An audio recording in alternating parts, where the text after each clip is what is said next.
But to get us started, I thought I would invite the founder of BNI. So I'm 15 years in BNI, but BNI has been around a little bit longer than that. So Dr. Misner, I'd love to turn it over to you.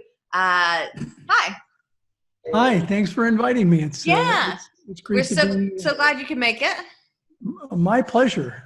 Happy to be here and happy to. I love seeing BNI members around the world getting on and still networking. You know, they call it social distancing. I don't think we should be calling it social distancing. I think it's physical distancing because we should still be social.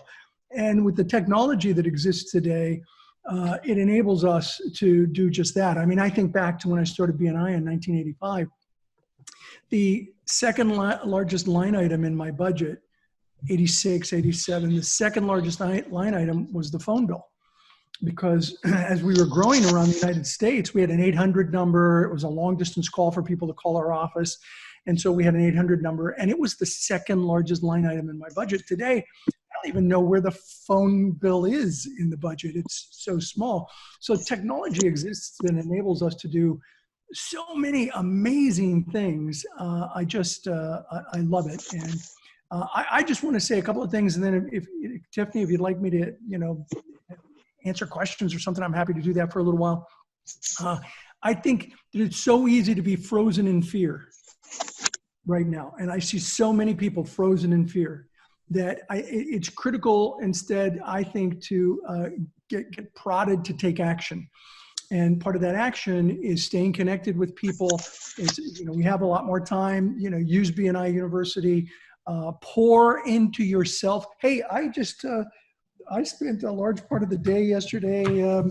I'm way behind on a sommelier certificate. So these are my tasting notes from some wines that I tasted yesterday. So I'm back working on my sommelier certificate, which I don't need. I just wanted to, learn more about wines. So anyway, pour into yourself. Don't get frozen in fear. Take action. Stay connected. These are all things that I think are so incredibly important. And I love seeing you do this, Tiffany. And I've seen so many of these, and I've been invited to a lot. And it's great to be here. So here I am. Is there anything that anyone would like me to chat about before I take off? Yeah, if y'all want to pop it in the chat box. If you have any quick questions, nothing. This is a social and a party, so nothing too heavy. It doesn't matter to me. I'll take whatever they got. Or if you want to unmute yourself, you can do that too. We'll just take a couple questions while we've got going. One of the questions that we have asked everybody while they're coming up with their questions is, what's one of the things that they love about social distancing, or at least physical distancing? So what's one good thing that's going on for you in addition to working on your sommelier certificate?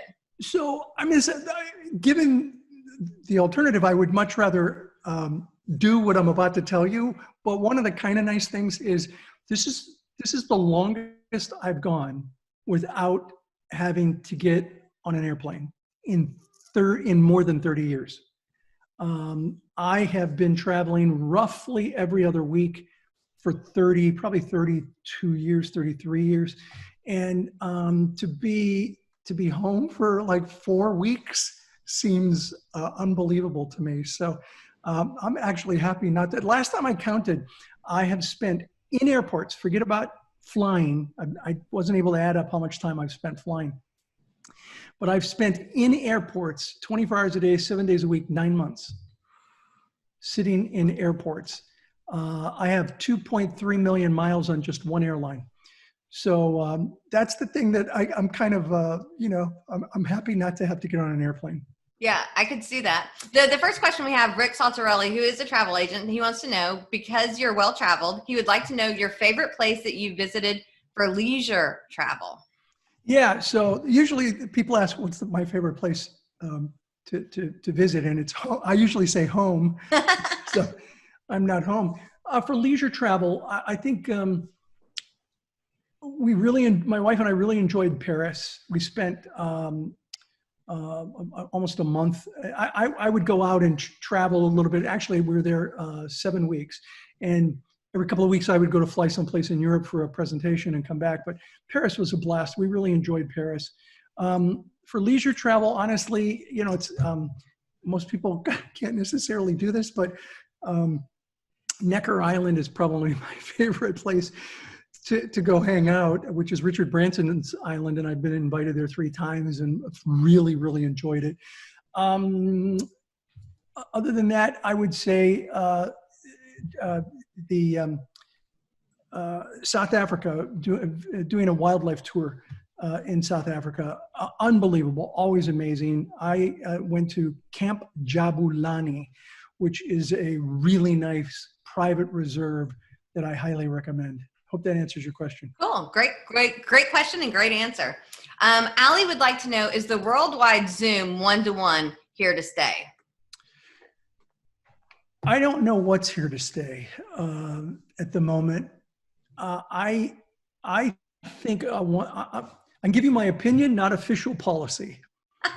My opinion is a one-to-one Zoom is okay. I see nothing wrong with that as long as you follow the normal construct of a one-to-one. Maybe using the games exchange, whatever it is that you want to use. Take an hour, they get 30 minutes, you get 30 minutes roughly. And I have no problem with a one-to-one. I don't know that that's official policy, but I have no problem with it. To be honest with you, again, I'm looking at a crystal ball. This is not, don't go out and say, I don't say, this is what we're about to do. I don't know what we're about to do. But now that we're online so much and it's working really well, yeah. I would not be shocked if we had some or many groups consider doing a hybrid. Now, we may say no. The company may say no. Don't do that. Let's stick to face-to-face. But I think there's a lot on the table now that wasn't on the table before, and it needs to be really looked at because we're having 9,500 chapters meeting on Zoom, and so far it's going really well.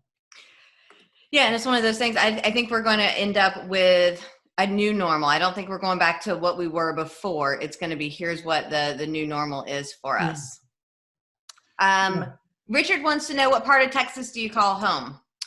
So I'm talking to you from Austin, Texas, and I like Austin. Austin, when you think of Texas, you don't think of Austin. It's green, it's hilly, it's in the hill country. Austin, the suburbs of Austin are in the hill country. I'm in the suburb of Austin. Absolutely love Austin. My wife was born in Texas. Tiffanie, do you know how you can know somebody was born in Texas? I do not.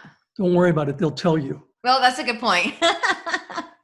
One of the first things we lived in California for 40 years, her and I, 30 years, her and I, and the first thing she always would say is, I'm from Texas. You lived in California for 30 years. So I promised her, it was actually in my wedding vows, that I would take her back home to Texas someday. She didn't live in Austin. I had been here, and I suggested this. So we moved to Austin. This is my home office. I built an office here in Austin. I'm 52 steps away from my house. I counted. That's a pretty good travel time there. Yeah. My husband wants to go to Austin next year for his birthday. Since he was stay at home this year, he wants to go there from Austin. He's like, it's weird. The music scene there is. Oh, the music's unbelievable. Yeah. Music. If you like the music scene, so there are some places downtown we could really recommend if you go there. If you come here to Austin, let us know, and Elizabeth and I can give you some really good recommendations. Great places. And it's funny, Richard, who asked the question, has said his son lives there in Austin. Fran said being from Texas is like being a New Yorker. Yeah, they will let you know, won't they? Yeah. So I think this is the last question. Texans are even more. Yeah, I think so. Our last question that we have for you comes from Clay. Might it be possible to have a power team with members in different locations? Well, I think they have that now on BNI Connect. You might want to look on BNI Connect for power teams, because I think there's a global power team on BNI Connect now. Tiffanie, if I may, I'm going to be recording a podcast with Ivan on April 20th about power teams. And he had fired me back the question about how they could be done virtually.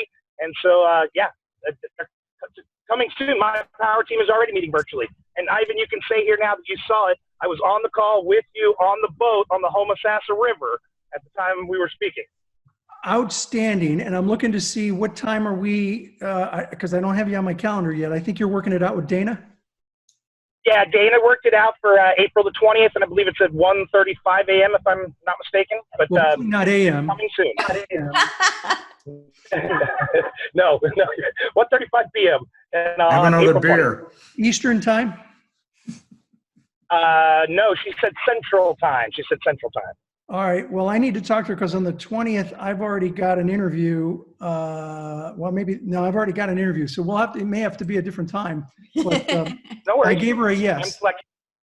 I'm extra flexible these days, as you can see. Yeah, it looks like you're in a boat. Good for you. All right. Well, Tiffany, thanks for Up in inviting the Homosassa River.